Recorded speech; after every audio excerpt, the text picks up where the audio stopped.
Apakah Anda tertarik untuk mengetahui bagaimana sosiologi mengungkap rahasia masyarakat? Mari kita menjelajahi dunia sosiologi bersama-sama.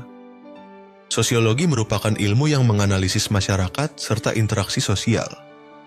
Menurut definisi klasik dari Auguste Comte, sosiologi adalah ilmu positif.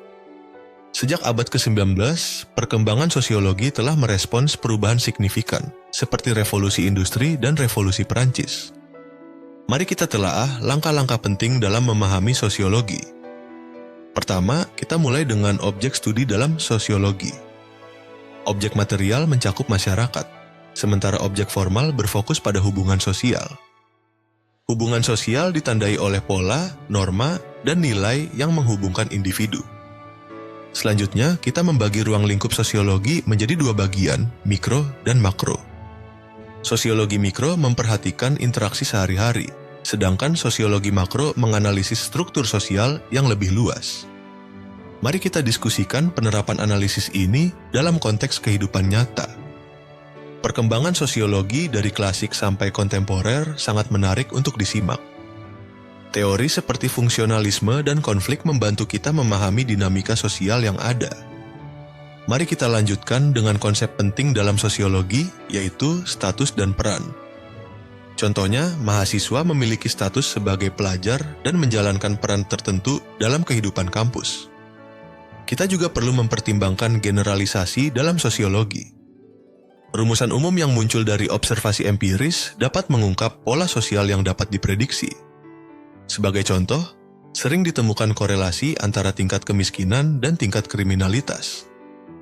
Selanjutnya, mari kita bahas teori-teori sosiologi yang memberikan kerangka pemikiran dalam menjelaskan fenomena sosial. Fungsionalisme, konflik, dan interaksionisme simbolik merupakan tiga aliran utama dalam sosiologi. Siapa yang menjadi pionir dalam sosiologi modern? Tokoh-tokoh seperti Comte, Durkheim, Weber, dan Marx memiliki pengaruh besar dalam bidang ini.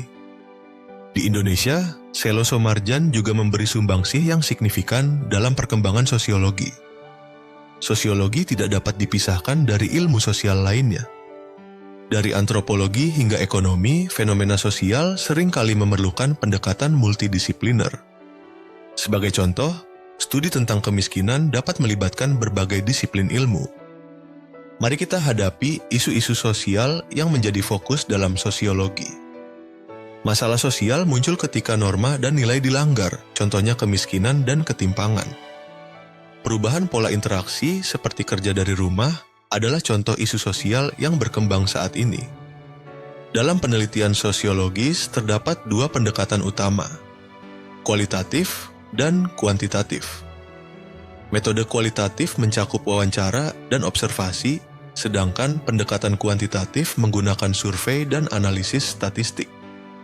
Penelitian tersebut dapat membantu kita memahami budaya mahasiswa di kafe, sebagai contoh.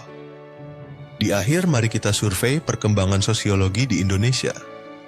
Sejak tahun 1950-an, tokoh awal seperti Selo Soemarjan berperan penting dalam bidang ini.